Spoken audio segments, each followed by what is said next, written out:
Hello and welcome to this episode of the Geoeconomic Agenda, a podcast from the Institute for Geoeconomics at the Asia-Pacific Initiative in Tokyo that investigates the connections between economics, politics, business, and society. I'm your host, Paul Nadeau, and I'm a visiting researcher here at the IOG. India, the world's largest democracy, just wrapped up a long period of elections, delivering what many outside of the country believe to have been a rather surprising result. To help us understand the context of the election and what this might mean for the future of India's economic strategy, I'm talking with Ambassador Ujal Bhatia, India's former ambassador to the World Trade Organization and former chairman of the WTO's Appellate Body. Ambassador Bhatia, thanks so much for joining us today. So first of all, I'd kind of like to get a picture of what elections are like in India. You know, these take several weeks. It's obviously the world's largest democracy. So can you just paint a picture of what election season looks like? Well, it's not easy to paint this picture for foreigners. So you have to be here to see it. It's probably the world's largest event. We're talking about something like 800 odd million voters. We're talking about elections spread across the land over a period of about 45 days. It is I think it's also in one way a national celebration of democracy. And it is the dynamics of it as it unfolds is something to be seen and experienced rather than described. Do you have any representative anecdotes or remarkable stories from all of this? Anything you've encountered yourself, maybe? Well, in my early part of my career, I was very much involved in the election process. I was in what we call the returning officer for various constituencies to the parliament and to the state assemblies. So I have been involved in it from the inside as well as from the outside. So I have some experience about this process, yes. I see. So let's start with the results that came out this week. What were the expectations of what might happen and what actually happened? I think the first thing we need to talk about is that observers, I'm talking about Indian observers, and so-called psephologists, frankly, are way out of the mark. And many times, and this was a very significant departure from what their predictions were, the results. The exit polls, which were conducted, which were aired on Friday, they spoke about a majority for the NDA, the National Democratic Alliance, of which the BJP is the main partner. They said that they would get something like between 300, 350 seats out of a total strength of 543 in the Lok Sabha, which is the lower house. But as we saw on the 4th, the results were very different. And they had predicted that the BJP would get a majority of its own, near something like 300 seats. But what the BJP has got is only 240, I think, which is quite short of a simple majority of 272. So for the first time since 2014, the BJP is does not have a majority of its own and will have to rely upon its coalition partners to run the government. And I think that connotes a certain difference in social and economic policies that the government will be following. So just before we start talking about what might be different, can we talk about what the current economic strategy is for India? What's defined Prime Minister Modi's approach to international economic strategy during his time in office? To talk about the current geoeconomic strategy, I think it's a bit of context is very important. So if you will allow me, I'll just take you back in time to the 1990s, the early 1990s. At that time, India was quite a command and control economy. And India was then faced with a serious balance of payments crisis in 1990-91. And to get out of that crisis, India undertook some very substantial reforms.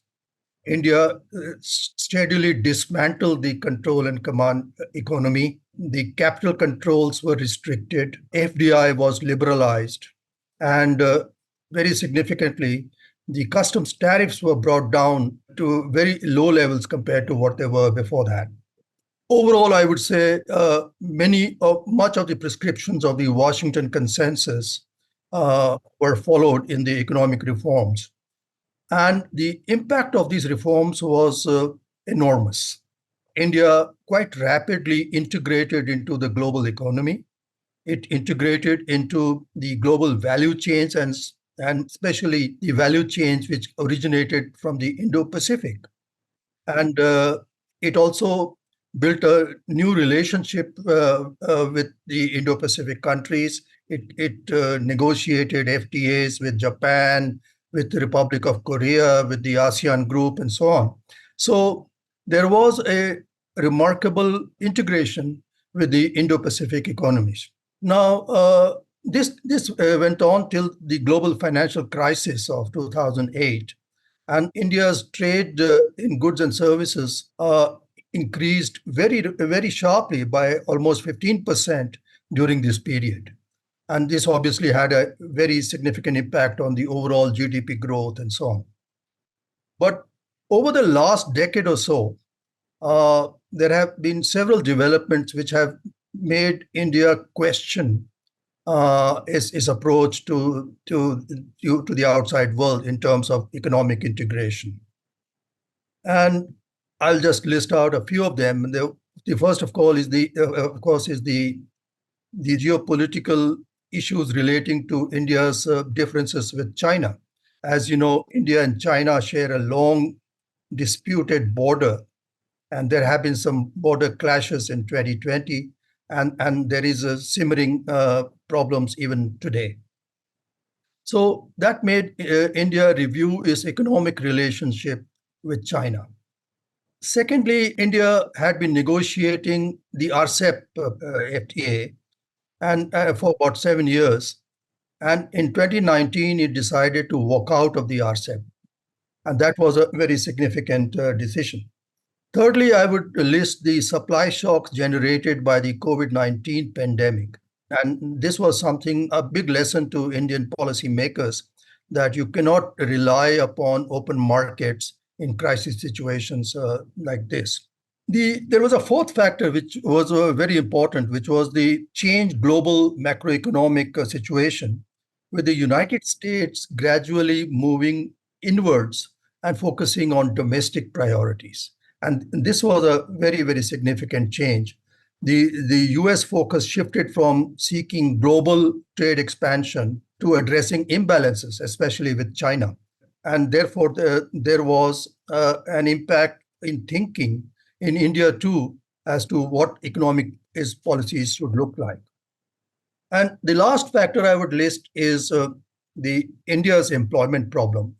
Unlike any country in the world, India, for instance, puts something like 10 million young people into the labor markets every year. And obviously, for reasons which are obvious, jobs have to be provided to them, meaningful jobs. And that became a major policy concern for Indian policymakers. So all these factors put together have led to a certain shift in geoeconomic strategies and priorities. And today, India's concerns and priorities are quite different from what they were, say, 15 years back. Oh, interesting. So it sounds as though there would have been a reevaluation or maybe even a new approach, irregardless of the election. Is that fair to say? Regardless of the results? Well, yes and no. I think India's external engagements will largely remain the same. India's focus on developing infrastructure, physical and digital, within India to make India more competitive, Indian industries more competitive. That is a major focus area for the government. And India has done very well over the last 10 years in developing infrastructure. For instance, the payment system, the unified payment system, is something which is very remarkable, and it has helped the poorest people in the country to receive to log on to digital payments. And I think that is something very remarkable.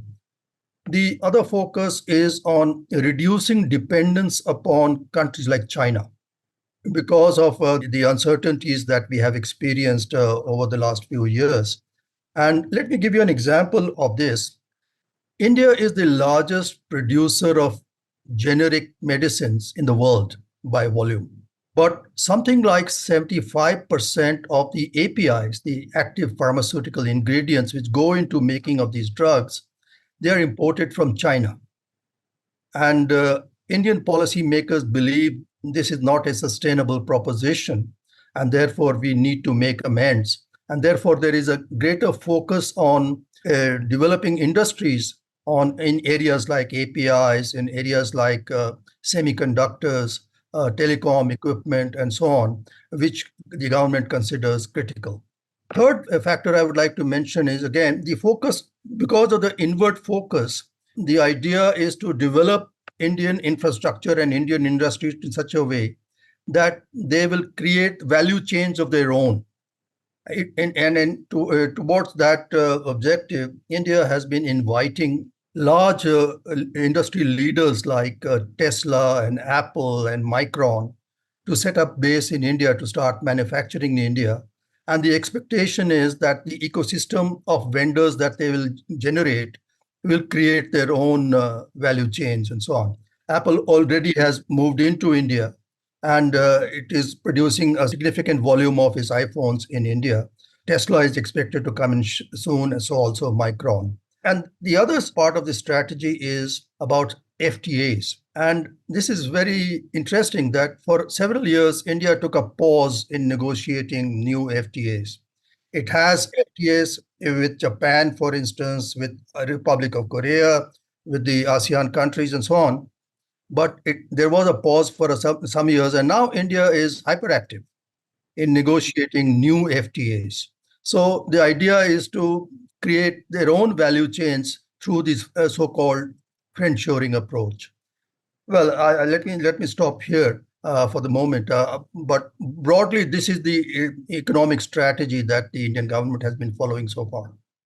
So, in my own interactions with business representatives or people who are plugged in with those communities in India, the message was always fairly consistently that Modi was going to be pro-business, that he was going to be a pro-business administration, that was going to be one that would create a friendly environment. So I guess my question is two parts. One, was that a fair assessment of the Modi regime? And two, if his administration going forward is going to be more constrained, what does that mean for the future of those pro-business environments? Or is there generally a consensus on these things across India's political parties, whoever may make up the coalition? Well, as I mentioned, I think there will be very limited impact of the election results on India's external engagements.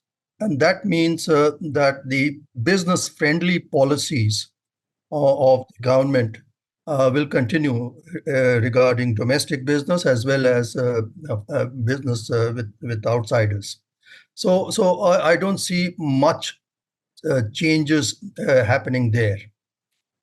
What is likely to happen, though, is a greater focus on the domestic economy, because one significant reason for reduction in support for the BJP during this election was the reduction in rural support. The urban areas have largely supported the BJP, but there has been some amount of lesser support in rural areas, especially in the large states like UP, Uttar Pradesh, and Maharashtra. Plus, of course, there will be the compulsions of coalition politics. And I think combined together, what they will do is to force government to focus on issues of rural development, issues of employment, and so on, so that to the extent rural unrest can be obviated. But that, of course, means a certain amount of pressure on the fiscal side. But and therefore, I think it would be unrealistic to expect interest rates to go down rapidly. Turning back to the international focus, you said that they probably won't change, but can you explain why India put a pause on free trade agreements and why it decided to revisit that pause or reconsider that approach? I am not really sure why the government put that pause on FTAs for a number of years. In fact, I was myself surprised. But part of the reason, I think, was India's reassessment of its economic relationship with China. And that was the main reason why it walked out of RCEP, because it was worried about cheap imports from China. Anyway, I think the government has gone back on track on this one, and it is consciously negotiating FTAs with friends. It is completed negotiations recently with the EFTA countries in Europe, with the United Arab Emirates, and it has an interim agreement with Australia. It is negotiating more FTAs with the European Union, with the United Kingdom, with New Zealand, and so on. So, as I said, they are on hyperactive mode as of now. The question which I think I can anticipate from you is about how this impacts value chains. The RCEP membership, for instance, would have provided India with seamless access to a large number of countries with a single tariff regime, a single rules of origin regime. And whether a network of such FTAs with various countries, with different tariff regimes, with different rules of origins, and so on, can substitute for that larger universe, I think that is a question worth asking. So before we turn to the supply chains, though, I'm curious if you could maybe compare, contrast, contextualize India's economic relationship with China with some of the anxieties or concerns that the economies like the United States or European Union or Japan are having with China. You know, you mentioned concerns like overdependence in particular, but obviously every country's got its own equities, its own concerns. Can you unpack a little bit more in detail what the specific concerns are and how unique or how similar those are with other countries that are kind of concerned about China at this point? These concerns are somewhat different from the sort of approach that the United States seems to be adopting, which in my opinion is more a political approach rather than an economic approach. Because if Mr. Biden decides to impose 100% duties on electric vehicles from China, even though the import of such vehicles from China is only 1.4% of their total imports, obviously you have to ask questions whether this is political or economic. And then on the other side, Mr. Trump says, I would have raised it to 200%.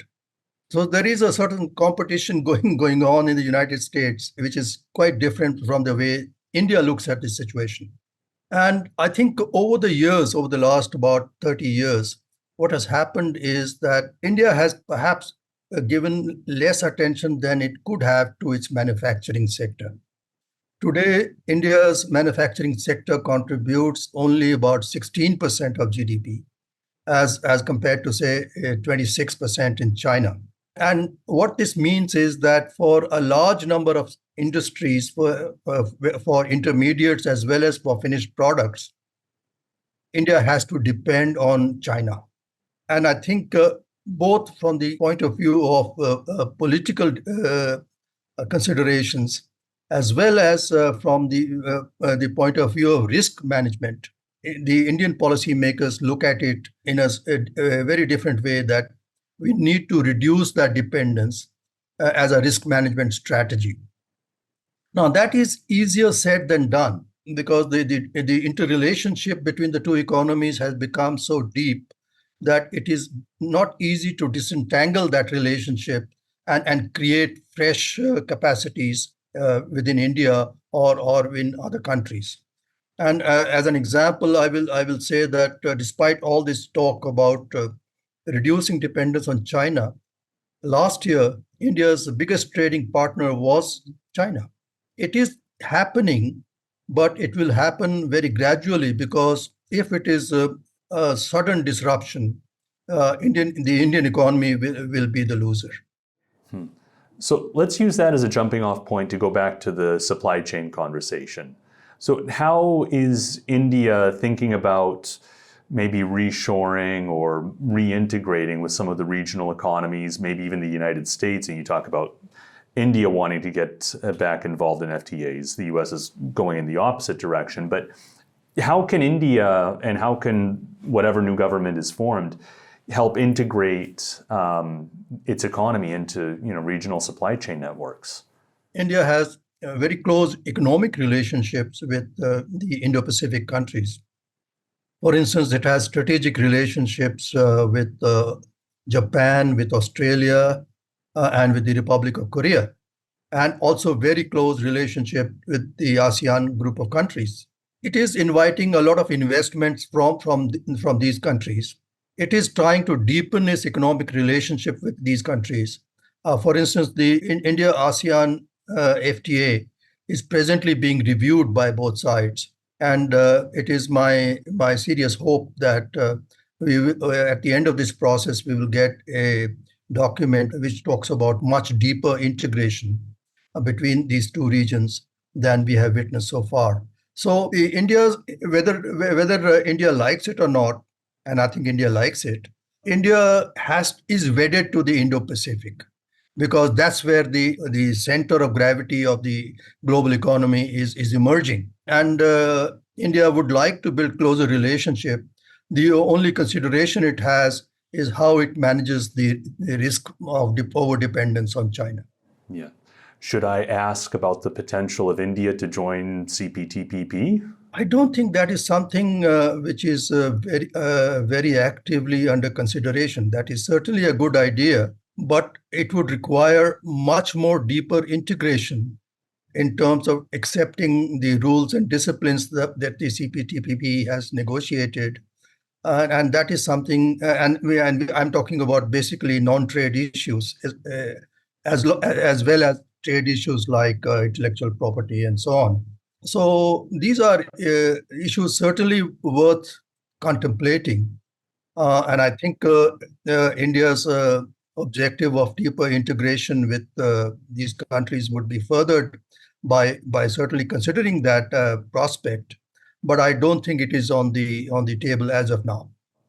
So a few years down the road, perhaps? Possibly, and especially because the United States is no longer in the FTA game. I think the present administration does not even have trade promotion authority. It has not even sought it from Congress. So the IPF, the Indo-Pacific Economic Forum, for instance, it does not talk about these issues, and India has not joined the trade pillar of the IPF either. So I think as a sort of a surrogate or as a substitute to a deeper economic relationship with the United States, for instance, the larger North American market, the CPTPP would be an interesting prospect. Is there anything else that you'd venture to predict from a new incoming government in India, particularly on international economics? It's early days, but I think India will be more assertive on the international economic stage than it has been in the past. And I think India realizes, because the government has this vision of Viksit Bharat by 2047. Viksit Bharat means developed India. And 2047 would be 100 years after India's independence in 1947. So actualize that objective. It needs to be on the high table in several economic forums. And I think you can expect India to be more active in these areas. Well, on that note, I think that's a good place to wrap up. I would love to talk about the WTO Appellate Body and the future of the dispute settlement system, but I'm afraid that's going to have to be another conversation for another day. We've covered a lot of really good ground today, and so Ambassador Ujal Bhatia, thank you so much for joining us. Thank you, Paul. Thank you for having me. This is the Geoeconomics Agenda with Paul Nadeau. Finally, anyone who knows Hungarian cuisine understands that it's synonymous with bright red paprika. I first learned about the country myself when I was a toddler and asked my parents why the US Capitol building was on the tin of paprika in our spice drawer, and they explained that it wasn't the US Capitol, but the Hungarian Parliament building that was pictured on the tin. But despite the long-standing association between Hungary and paprika, it's a little counterintuitive because paprika, derived from red peppers, isn't native to Hungary at all, but it's a New World crop that made its way to Europe via the Columbian Exchange. But that also doesn't help explain it because Hungary wasn't a colonizing power in the Western Hemisphere, and Hungary is unique among its neighbors in using the spice almost ubiquitously. So what explains it? Like a lot of so-called old traditions, it's actually pretty modern. The first step in the process was the Spanish Empire, who introduced the pepper plant, specifically the Capsicum annum, from central Mexico into Europe, where it became a staple in Spanish kitchens. The spice eventually made its way into the Ottoman Empire, whose territories were well suited for cultivating peppers, and the spice was introduced throughout the empire, including Hungary. But paprika still didn't make its way into Hungarian pots until Napoleon announced the trade embargo against the British Empire and its allies in 1806, known as the Continental System. The embargo led the price of the more commonly used black pepper, among other things, to skyrocket in Napoleon's empire, leading consumers to look for affordable alternatives. Fortunately for the former Ottoman territories, like Hungary, paprika was right there as an alternative, and it began to replace black pepper in Hungarian pots. Yet while that explains why Hungarians became inclined towards paprika, it still doesn't explain how it became so deeply associated with Hungarian cuisine. For that, credit goes to the tourists from Austria and Germany who visited Hungary in the late 1800s and early 1900s. They found that the quote-unquote traditional dishes like gulyás, the Hungarian beef stew traditionally prepared by the cowboys of the Great Hungarian Plain, to be seasoned with paprika rather than black pepper like they were used to. That, combined with an Austrian and German fascination with folk traditions, led the tourists to expect that all the food they tried would be seasoned with paprika, which led Hungarians to willingly oblige them and lean into the association, which has stuck since then.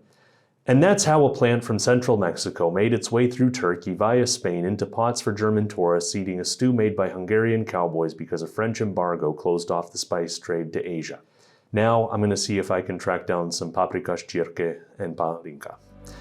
That's all for this episode, but stay tuned for more on the way. Until then, we want to talk about what you want to hear about, as well as take your questions for our show. So send us an email at geoeconomicagenda@ihj.global. Be sure to like, rate, subscribe wherever you get your podcasts, tell your friends, and most of all, keep listening. Thanks for joining us. Thanks to the team at API for making this happen, and we'll talk to you next time.